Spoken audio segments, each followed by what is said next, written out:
अस्सलाम वालेकुम जी, आप देख रहे हैं BN न्यूज़ और मैं हूं आपका मेज़बान अजमल सियाल। नाज़रीन, पाकिस्तान भर में ठगियां, फ्रॉड, हर महकमे में काली भेड़ें बेशुमार दिन ब दिन बढ़ती जा रही हैं, जो कि कभी नौकरी का झांसा देकर लूटती हैं तो कभी सब्ज़ बाग दिखाकर उन्हें लूट लेती हैं। ऐसा एक वाक़या है बुरेवाला में, जहां महकमा एजुकेशन के जो नायब कासद है, उसने CO एजुकेशन से दोस्ती ज़ाहिर करके और झांसा दे के, नौकरी का झांसा दे के कि 3 लाख रुपया दो और मैं तुम्हें नायब कासद की नौकरी दिलवा देता हूँ। ये नौजवान रिजवान है, मासूम शाह रोड का रहायशी है। इससे 3 लाख रुपया हथिया लिए, चूना लगा लिए। अब ये कहता है कि मैं 5,000 महीना दूंगा, 2,000 महीना दूंगा या 10,000 महीना। तो यकमुश्त रकम कैसे दी, कैसे इसके साथ फ्रॉड हुआ और किसने क्यों और कौन सा सब्ज़ बाग दिखा कर दिया, ये रिजवान है, इनसे जान लेते हैं। रिजवान, ये पैसे किसने और किस मद में लिए थे और कौन है वो बंदा? पैसे तारक जवेद है। पैसे उसने लिए थे, मेरे खालू के थ्रू लिए थे। उन्होंने नौकरी का यानी पैसे आपने पकड़वाए थे? मैंने पैसे खुद गिन के पकड़ाए। किस जगह पे? 3 लाख रुपए उनके घर, अपने खालू के घर, एम ब्लॉक में। एम ब्लॉक में। अच्छा, फिर क्या हुआ? फिर उन्होंने बस कहते हैं कि वो बंद हो गए हैं, वो महकमे में जो होते हैं अभी नहीं खुल जाएंगे, वो बस ऐसे ही देते रहे। फिर खालू की डेथ होगी। अच्छा, चक्कर की दिंदा रहा, असल गल की कहंदा सी? ਅਸਲ ਗੱਲ ਕਹਿੰਦਾ ਜੀ ਨੌਕਰੀ ਲੱਭ ਦਿੰਦੇ ਤੁਹਾਨੂੰ ਤੇ ਦੇ ਦਿੰਦੇ। ਉਹ ਕਹਿੰਦਾ ਕਦੀ ਬੰਦ ਹੋ ਗਿਆ, ਕਦੀ ਉਧਰੋਂ ਨਹੀਂ ਫਾਰਮ ਆ ਰਿਹਾ, ਕਦੀ ਉਧਰੋਂ ਨਹੀਂ ਆ ਰਿਹਾ। ਬਸ ਇਸ ਤਰ੍ਹਾਂ ਹੀ ਨਾ ਗੇੜੇ 'ਤੇ ਰੱਖਿਆ ਹੋਇਆ ਸੀਗਾ। ਤੇ ਪਰ ਉਹਨਾਂ ਨੇ ਪੈਸੇ ਨਹੀਂ ਦਿੱਤੇ। ਉਹ ਖਾਲੂ ਫੌਤ ਹੋ ਗਿਆ। ਖਾਲੂ ਫੌਤ ਹੋਣ ਤੋਂ ਬਾਅਦ ਫਿਰ ਉਹ ਉਸ ਤੋਂ ਬਾਅਦ ਪੈਸੇ ਮੰਗਦਾ ਵੇ, ਪੈਸੇ ਦੇ ਨਹੀਂ ਰਿਹਾ। ਮੰਗਦਾ ਵੇ, ਕਹਿੰਦਾ 5-5 ਹਜ਼ਾਰ ਰੁਪਇਆ ਕਰਕੇ ਲੈ ਲਓ ਤੇ ਕਿਸ਼ਤਾਂ ਦੇ ਪੈਸੇ ਕਹਿੰਦਾ ਲੈ ਲਓ।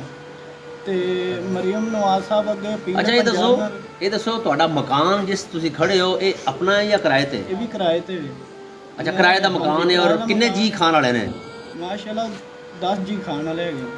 ਅੱਛਾ, ਤੇ ਪਰੇਸ਼ਾਨ ਕਿਉਂ ਹੈ? ਕੋਈ ਗੱਲ ਨਹੀਂ, ਪੈਸੇ ਮਿਲ ਜਾਣਗੇ, ਟੈਨਸ਼ਨ ਕਿਉਂ ਲੈ ਰਹੇ ਹੋ? ਪਰੇਸ਼ਾਨੀ ਪੈਸੇ ਦਿੱਤੇ ਹੋਣੇ, ਕਾਫੀ ਪੈਸੇ ਫੜ ਤੜ ਕੇ ਦਿੱਤੇ। ਕਿਸ ਤਰ੍ਹਾਂ ਦਿੱਤੇ ਮੈਨੂੰ ਪਤਾ ਵੇ, ਕਿਸ ਤਰ੍ਹਾਂ ਕਿਸ਼ਤਾਂ ਦੇ ਬੈਂਕ ਦੇ ਵਿੱਚੋਂ ਕਢਾ ਕੇ ਦਿੱਤੇ ਪੈਸੇ। ਕਦੀ ਕਿੰਨੇ ਕੁ ਪੈਸੇ ਫੜ ਕੇ ਦਿੱਤੇ ਨੇ ਤੇ ਇਸ ਤਰ੍ਹਾਂ ਪੈਸੇ ਫੜ ਤੜ ਕੇ ਦਿੱਤੇ। ਉਹਨਾਂ ਨੂੰ ਵੀ ਹੁਣ ਪੈਸੇ ਵਾਪਸ ਦੇਣੇ ਹੈਗੇ ਤੇ ਨੌਕਰੀ ਵੀ ਨਹੀਂ ਲੱਗੀ। ਤੇ ਤਾਰਕ ਜਵੇਦ ਸਾਹਿਬ ਉਹ ਇਹ ਮੁੱਕਰ ਗਿਆ। ਤਾਰਕ ਜਿਹੜਾ ਹੈ, ਕੀ ਕੌਮ ਇਹਦੀ? ਤਾਰਕ ਜਵੇਦ ਮੋਚੀ।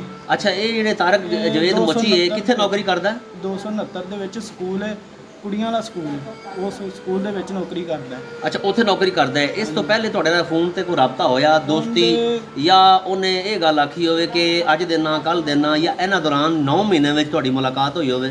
9 ਮਹੀਨਿਆਂ ਵਿੱਚ ਨਹੀਂ, ਖਾਲੂ ਤੇ ਹੁੰਦੇ ਹੋਈ ਸੀ, ਉਹ ਫੌਤ ਹੋ ਗਏ ਨੇ।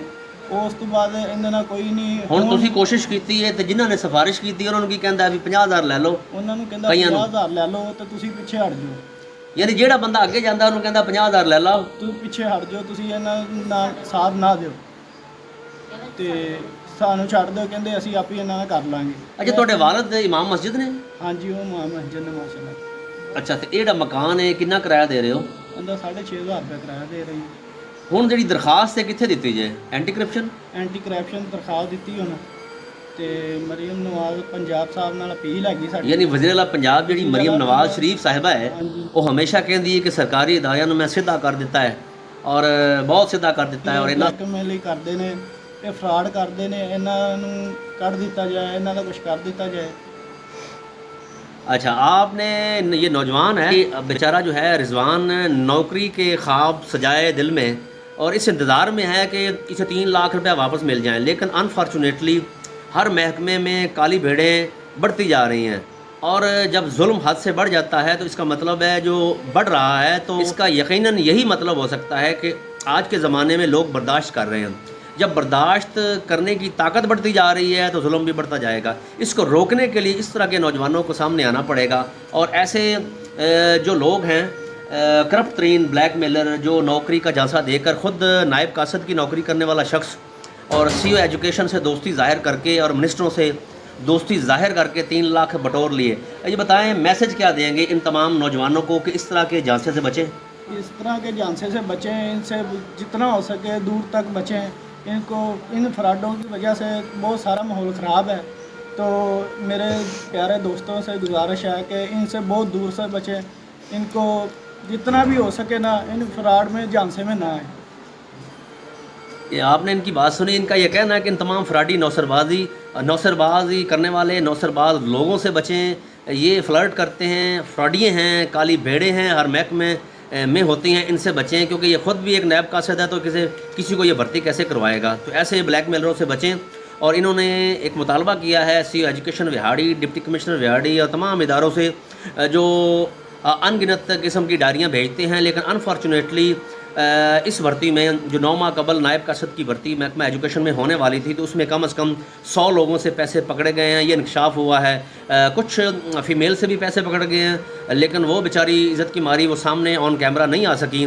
تو ایک سائلنٹ میسج ہے سی ایجوکیشن اور پچھلی پی ڈی ایم کی حکومت سے کہ اگر آپ نے پیسے پکڑے تھے یا بھرتی کے لیے جتنے بھی لوگ تھے جس میں انوالو تھے, یا کوئی پولیٹیشین ہے یا کوئی سیاسی بندہ ہے یا اس کی کوئی پشت پناہی کر رہا ہے محکمہ ایجوکیشن کے اہلکار کی, تو ان کے خلاف گہرا تنگ کروائیں اور انہیں قانون کے کٹہرے میں کھڑا کرائیں. یہ بتائیں کہ کتنے پیسے کم از کم کتنے لوگوں سے وہ بٹور چکا ہے؟ تقریباً کافی لوگوں سے بٹور چکا وہ پیسے, اور کم سے کم بھی 100-150 تو ہو گئی. چلیں کوئی بات نہیں, اپنا بہت سارا خیال رکھیے گا. فی الوقت اتنا ہی. اپنے میزبان اجمل سیال کو اجازت دیجیے اور ایسے فیک اور فراڈی لوگوں سے بچیں.